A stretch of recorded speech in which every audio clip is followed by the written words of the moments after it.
हमारा YouTube channel में video में जितना हमारे भाई बहन बानी सब लोग के बहुत बहुत स्वागत बा। रउआ सबन के एगो हम बेटी विवाह के गीत गावतनी, बहुत प्यारा बा, बहुत सुंदर बा कि सुनम तो बहुत अच्छा लागी। एगो लाइक कर दे। कहाँ के चंदावा कहाँ रे कोइले जाला मेरो प्राण हरि। कहाँ के चंदावा कहाँ रे कोइले जाला मेरो प्राण हरि। कहाँ के दुल्हा भी आवा कोइले जाला मेरो प्राण हरि। पूर्व के चंदावा पश्चिम कोइले जाला मेरो प्राण हरि। कौन गाँव के दुल्हा बियाहवा कोइले जाला मेरो प्राण हरि। कौन गाँव के दुल्हा बियाहवा कोइले जाला मेरो प्राण हरि।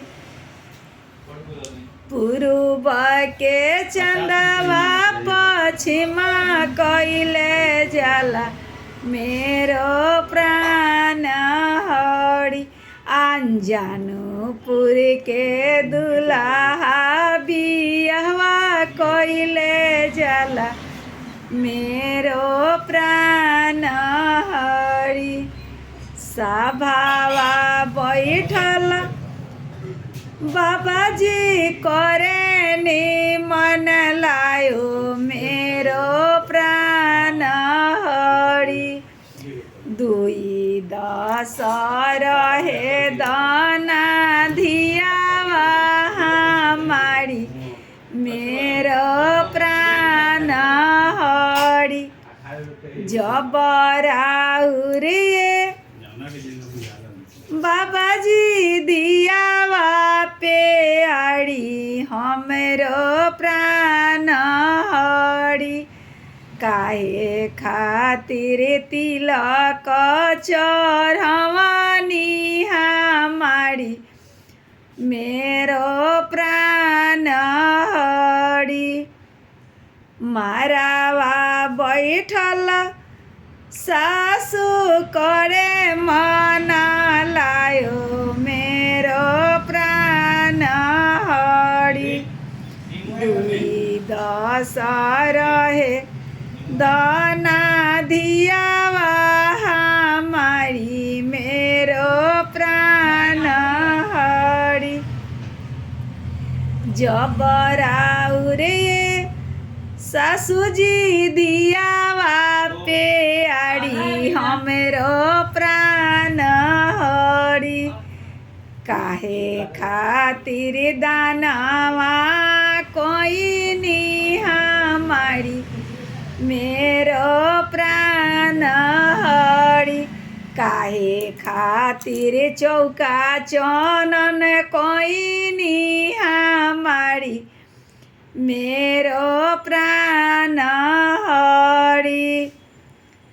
सभावा बैठल भैया करे हाथ जोड़ी मेरो प्राण हरि। 2-10 रहे दाना बहिनी हमारी मेरो प्राण हरि। जबराउरिए सरवा बहिनी पे आड़ी हमरो प्राण के आधार। काहे खातिर लहुआ मेरवानी हमारी मेरो प्राण हरि। कोहबर बैठल सरहज करे हाथ हाथ जोड़ी मेरो प्राण हरि। 2 10 रहे दानंदोसी जी नदी हमारी मेरो प्राण हरि। जब राउरिए भाभी जी नदी पे आड़ी हमरो प्राण के आधार। काहे खातिर को बड़े सजवानी हमारी मेरो प्राण हरि। लाप के बेटा झापा सो के नाती मेरो प्राण हरि। घर भर के हर वाले नदिया ले जाला मेरो प्राण हरि। घर भर के हर वाले नदिया लिहले जाला मेरो प्राण हरि।